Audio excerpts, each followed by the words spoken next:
ചോദ്യപേപ്പർ ചോർച്ച കേസിൽ റിമാൻഡിൽ കഴിയുന്ന MS സൊല്യൂഷൻസിലെ അധ്യാപകൻ ഫഹദ് നേരത്തെയും ചോദ്യങ്ങൾ ചോർത്തിയെന്ന് ക്രൈംബ്രാഞ്ച്. മേൽമുറി മദിൻസ് ഹയർ സെക്കൻഡറി സ്കൂളിലെ ഹെഡ്മാസ്റ്റർ ആയിരുന്ന സമയത്ത് പ്യൂൺ അബ്ദുൾ നാസറിനെ ഉപയോഗിച്ച് സ്വന്തം ട്യൂഷൻ സെന്റർ വഴിയാണ് ചോദ്യങ്ങൾ ചോർത്തിയിരുന്നത്. അബ്ദുൾ നാസറിനെ ക്രൈംബ്രാഞ്ച് ഉടൻ കസ്റ്റഡിയിൽ വാങ്ങും. സമീർ സി മുഹമ്മദാണ് കോഴിക്കോട് നിന്ന് ചേരുന്നത്. Sameer, very good morning. ഒരു അധ്യാപകൻ എന്ന നിലയിൽ മൂല്യബോധമുള്ള ഒരു തലമുറയെ വളർത്തിയെടുക്കേണ്ട വ്യക്തിയാണ്. നിലനിൽപ്പിന്റെ പ്രശ്നം എന്നുള്ള നിലയിൽ ഇത്തരത്തിലുള്ള തെറ്റായ കാര്യങ്ങളിലേക്ക് പോകുന്നു. ഇത് മുൻപും ചെയ്തിട്ടുണ്ടെന്നല്ലേ ഇപ്പോൾ മനസ്സിലാവുന്നത്?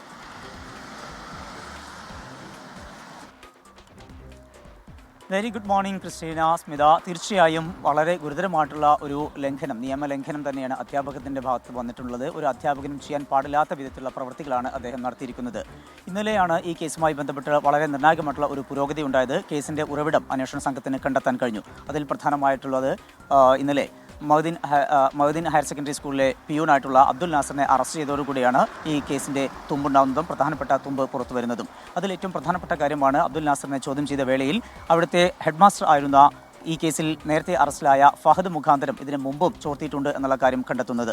ഈ ഫഹദിന് ട്യൂഷൻ സെൻറ്റർ ഉണ്ടായിരുന്നു. ആ ഭാഗത്തേക്ക് അതല്ലെങ്കിൽ ആ ട്യൂഷൻ സെൻറ്റർ കേന്ദ്രീകരിച്ചുകൊണ്ടാണ് ഇത്തരത്തിലുള്ള ചോദ്യം ചോർത്തിക്കൊണ്ടിരുന്നത് എന്ന കാര്യമാണ് അബ്ദുൾ നാസർ വ്യക്തമാക്കുന്നത്. അവിടെയുള്ള ഈ സ്റ്റാഫ് റൂമിൽ അവിടെ സൂക്ഷിക്കുന്ന ഭാഗത്തേക്ക് ഈ പിയൂൺ എത്തുകയും അവിടെ നിന്ന് ബ്ലേഡ് ഉപയോഗിച്ച് ഈ ചോദ്യ പേപ്പറുകളെല്ലാം തന്നെ കീറി അതിന്റെ കവർ കീറിയെടുക്കുക, അതിനുശേഷം ഫോട്ടോ എടുക്കുക, ആ ഫോട്ടോ എടുത്ത ശേഷം അത് ഫഹദിന് അയച്ചു നൽകുക. ഇത്തരത്തിലായിരുന്നു ഈ ചോദ്യങ്ങൾ ചോർത്തിക്കൊണ്ടിരുന്നത്.